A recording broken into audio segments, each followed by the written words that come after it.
Hello summoners and welcome back to another ProGuides video. My name is Irene and today I'll talk a bit about a post that just went up on Riot's dev board. Basically, it seems like their main goals for 2020's ranked queues are balancing the matchmaking system without compromising waiting times and changing the fairness of autofills. The wording in the post is somewhat vague, so nothing is set in stone yet, and this is more like a teaser than anything else, but many cool and frankly overdue things are being mentioned, like fixing flex queue, combating game-ruining behavior, and possibly even tinkering with the promotions system. As for our question of the day, I wanted to know, what is your number one problem in the ranked ladder? All the tryharding and salt mines aside, my problem is actually the immense pressure that is put on you in the very first couple of placement games. It feels like it was somewhat less stressful with the old system, where you only knew your starting rank after the first 10 games, whereas now, if you lose the first 2 to 3 games, but then you win the others, it feels way worse than if you were to win the first ones, but lose the later ones. Anyways, let us know your answers to this question in the comments below. Before we get started though, make sure to check out ProGuides.com if you want to reach your dream rank in 2020. There, we have challenger coaches waiting to teach you everything they know about the game and help you improve.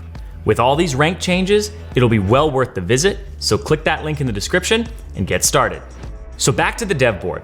As I just mentioned, Riot's first goal for this season's ranked is fixing matchmaking in general. The more specific improvements is that they'll actually deliver within the next few patches are autofill balance and duo balance. The first is simple. Soon the number of autofilled players in both teams will be perfectly balanced. Can you actually believe that this wasn't already a case?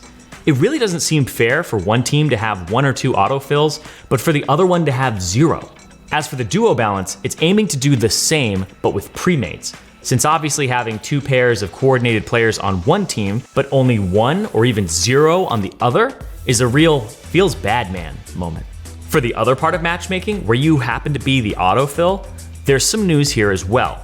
Namely, Riot seems to be working on a feature that will measure you up against all other positions to make sure you don't get the one that you have absolutely 0 proficiency with. For example, I know some folks out there have never ever learned to play jungle.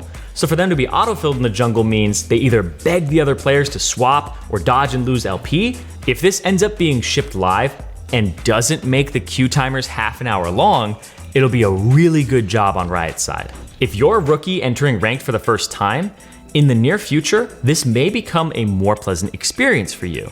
The dev board mentioned that they'll be looking more holistically at the playstyle of new players on the ladder in order to identify their true skill level. This wording is a bit vague, but it sounds like a positive change for the first timers on the competitive rift.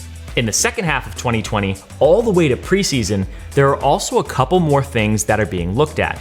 Like I mentioned in the intro, fixing disruptive behavior as well as reworking promos are some of those things. It's funny how they don't specifically mention combating toxicity since, Riot kinda loves to encourage trash talk some of the time, but instead, their focus is on developing better detection of things that break the game, like intentionally feeding, going AFK, griefing, and stuff that happens at higher elos like win trading. And of course, this should make all those reports you give out after the game actually return with some feedback about the fate of that 0, 9, 6 tier Yasuo. Personally, these changes sound pretty nice. Of course, they won't make toxicity magically disappear, but it seems like a step in the right direction.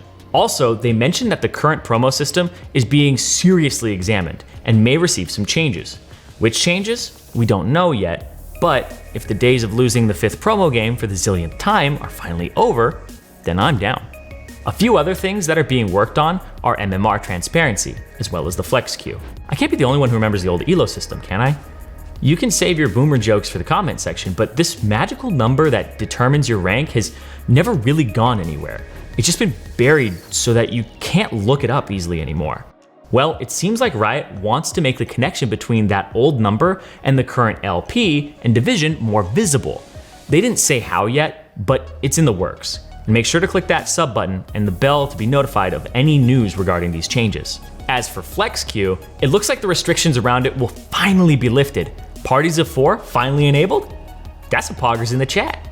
Riot has acknowledged that the identity of the flex queue is kind of unclear right now, sitting somewhere between a fun mode for groups of friends and a semi-competitive queue for those looking to break into the scene. Hopefully, brighter days lie ahead for this often forgotten queue. All right, that concludes this video. Thank you guys so much for watching. And once again, you can check out our website, ProGuides.com, if you want to take your ranked armor to the next flashier level. We've got heaps of League of Legends content over there that will teach you more about the game, more about your mentality going in, as well as some neat little tricks that are unknown to the average player.